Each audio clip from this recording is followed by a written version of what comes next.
Dear friends, family, and community, I knew I shouldn't have come back to my hometown. This small, secluded place stuck in the hills of the Appalachia, where I know everyone, just wasn't the right place to start my business. I'm sorry, Nadine. Love, Amelia Brown. That's the note she left us, and that was the end of Amelia Laura Brown. We closed down the morgue, her morgue, and gave away her things. She was so proud of her business.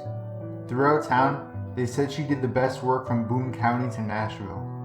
The only strange part was that she always dressed her patients, as she used to call them, entirely in white. No colors sprawled over the icy corpse, no flashy makeup, a little red lipstick for the women, and a red nose for the men.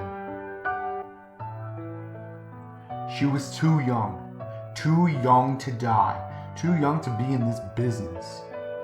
Our parents told her that being a mortician was not a profession for a young lady, but her fascination with the dead overruled their complaints. She went on to mortuary school and then came back home to start a business. When asked, all she could say was, "I don't think I fit in anywhere else," which was saying a lot because she could hardly fit in anywhere. There was no niche in any part of school she could slide into. I guess not even when she went off to college and then to mortuary school, where tons of people fascinated with the dead flock. At least, I think that's why people go to mortuary school. I've never been too curious about the outside world though. I haven't been out of Bryson City since I was a baby, and I never even finished high school. What do I need to know about the world? But Amelia had a passionate love for biology, always wanting to find out how humans worked and how we were born, and later on how we died. Maybe it was fate that she became so infatuated with life. Maybe it was fate that led her back home. Maybe it was fate that killed Nadine Wiggins in that car crash. I've always been a firm believer in God, Jesus Christ, and the Holy Spirit. I go by the Bible. I pray every night and before my meals. I go to church every Sunday. All my babies are Christian. It's almost like Amelia and I were opposites in every way. And I may believe that statement, but damn, she was still my sister. And I still cared a whole lot about her. I know she felt the same way about me. I prayed for her soul every day, hoping she would turn around and see the beautiful light of Jesus Christ shining on her, and be entered by the Holy Spirit, and shout to the heavens for joy. I guess that some people are just not meant for God.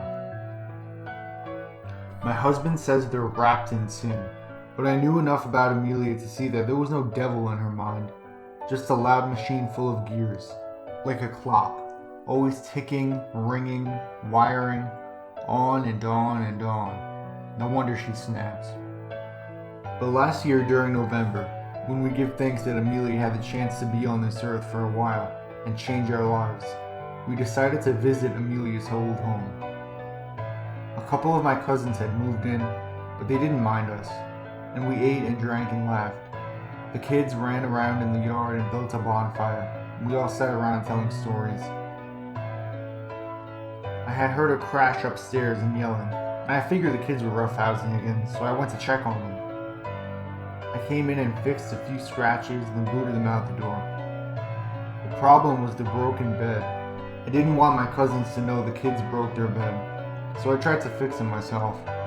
I lifted up the top end that had fallen, but it was too heavy, so I let it go. It landed with a big thump, and then I heard a softer thump as something fell from the end of the bed.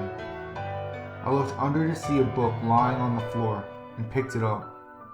It was titled Agony in Black and had a screaming girl with red eyes in inverted black and white on the cover.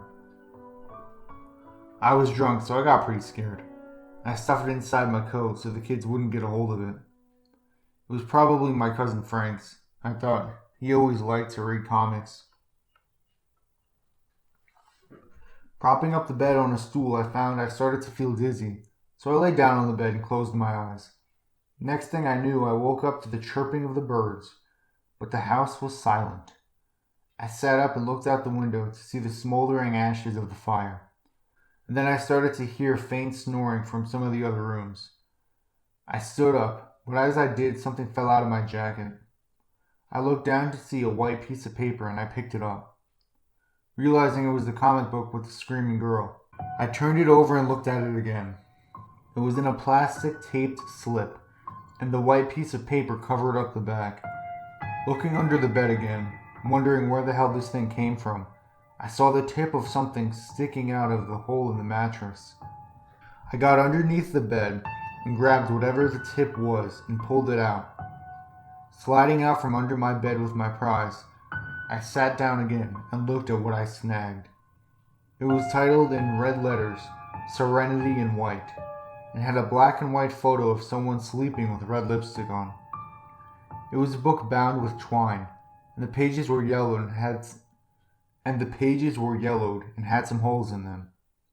In the upper corner, someone had written in the red pen, "Property of Amelia L. Brown."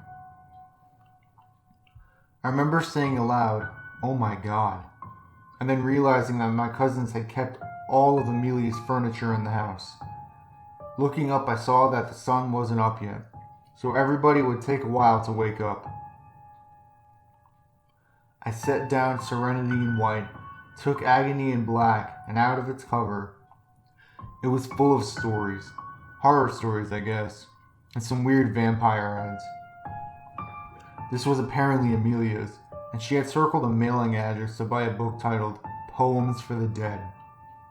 The strange thing was that Amelia had never been into comics. She preferred books over what she used to call cheap thrill rubbish. I guess this one had caught her attention though. Flipping through it, I read that it had been published in the fall of 1997. I skimmed a couple of pages, but there was nothing else circled or underlined or marked in any way. I put it back in its cover and turned to Serenity in White. Obviously, she had chosen to mimic Agony in Black with the title and cover. I opened it up to the first page, and as I read, I realized it was Amelia's diary. Nobody had found it for 16 years. My shit-for-brains cousin hadn't even bothered to get rid of her stuff.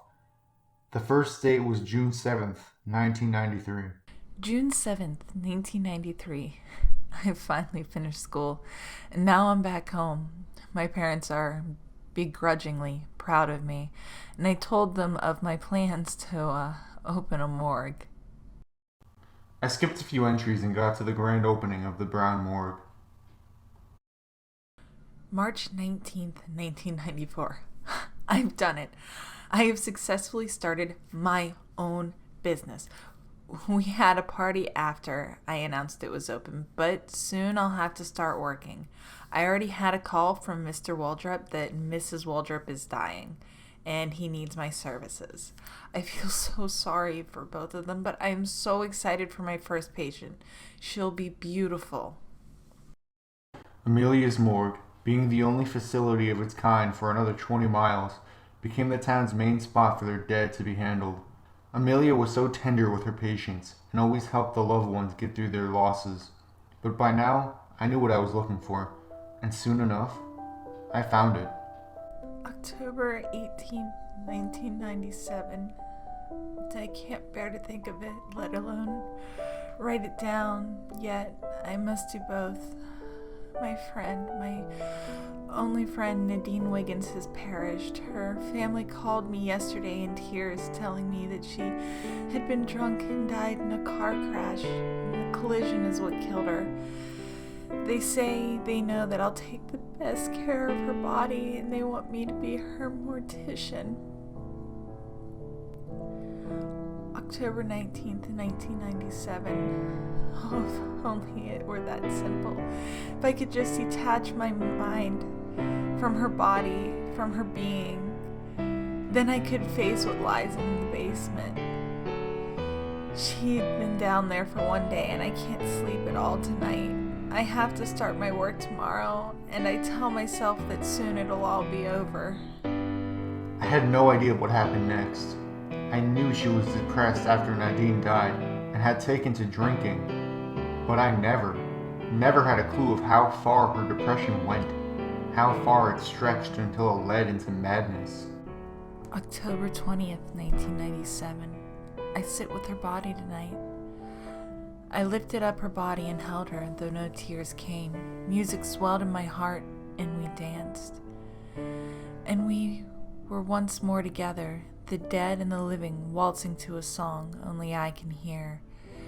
She is in her white dress, with her beautiful red lipstick on, and I am not ashamed to admit that I let that rose-colored mine own lips. I imagine us dancing through the graveyard, both of us dead, colder than the night air, skin as pale as moonlight, skipping from gravestone to gravestone. Our eyes stare into hell, but no regrets lie behind them, only love. Love as pure as dew, silencing grass over graves. How I wish I could bring you back, Nadine.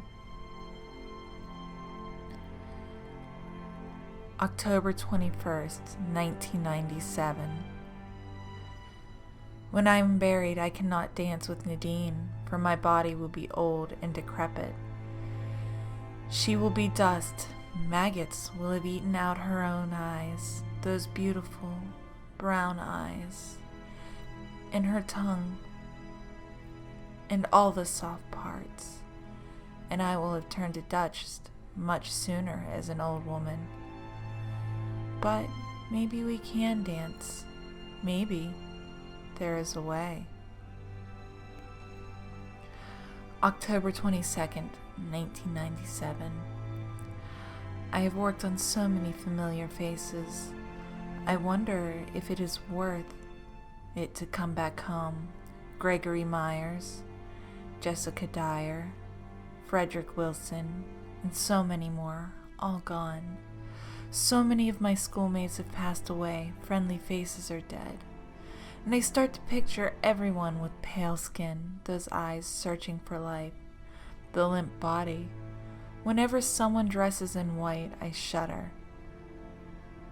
Red lipstick and red roses are no longer beautiful. They only symbolize the end. October 24th, 1997. I've always known that everyone will die one day. It is why I am so fascinated with death.